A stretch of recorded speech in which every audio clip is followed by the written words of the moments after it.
జయ శ్రీ రాధా కృష్ణ. స్నేహితులారా, ఈ పవిత్రమైన యాత్రలో మిమ్మల్ని స్వాగతిస్తున్నాను.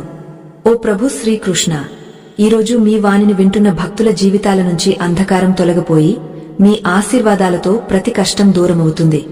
ఈరోజు మనం వినబోయేది అమూల్యమైన మాటలు. ఇవి కేవలం శబ్దాలు కాదు, జీవితాన్ని మార్చేసే శక్తి. మనస్ఫూర్తిగా శ్రద్ధతో, విశ్వాసంతో శ్రీకృష్ణుడి అమృత ఉపదేశాల యాత్రను మొదలు పెడదాం. భగవాన్ శ్రీకృష్ణుడు చెబుతారు, అత్యుత్తమమైన బహుమతి ఎవరి భావాలనైనా అర్థం చేసుకుని గౌరవించడమే. కొన్ని బంధాలను భగవంతుడు ముడి విప్పేస్తాడు, మన జీవితం పాడవకుండా ఉండాలని. మరణించిన వారిని ఏడ్చేవారు వేల మంది ఉంటారు, కాని జీవించిన వారిని అర్థం చేసుకునేవాడు ఒక్కడైనా ఉండడు. కేవలం ఆ బంధాలను మాత్రమే గౌరవించు, సమయానికి మీకు తోడుగా నిలిచినవి. ఎవరినైనా ఎక్కువగా సరిచేయాలని ప్రయత్నిస్తే అతను మీ శత్రువుగా మారిపోతాడు.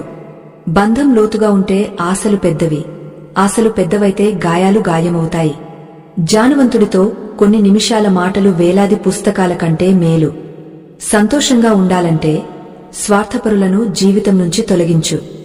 ధోకా ఎప్పుడూ చావదు. ఈరోజు మీరు ఇస్తే రేపు మీకు తిరిగి వస్తుంది. ఇతరుల నీడలో నిలబడితే మీ స్వంత గుర్తింపు కోల్పోతారు. స్వంత గుర్తింపు సాధించాలంటే ఎండలో ఒంటరిగా నిలబడాలి.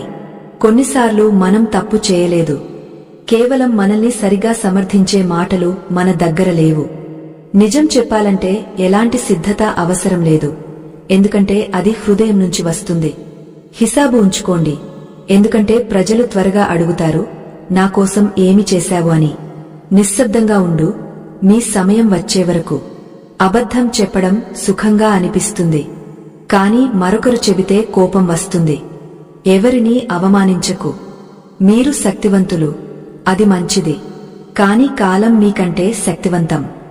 మరణ సమయంలో మీ మాటలు ఎవరు వినరు.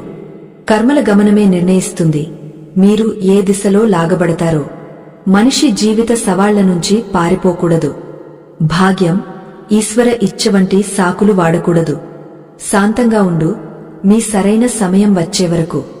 మనిషికి అత్యుత్తమ స్నేహితుడు తన స్వంత ఆత్మ, మనసు. అది మంచి మాటలకు ప్రోత్సాహం ఇస్తుంది, చెడు మాటలకు శిక్షిస్తుంది. ఖాళీ చేతులతో వచ్చాం, ఖాళీ చేతులతోనే పోతాం.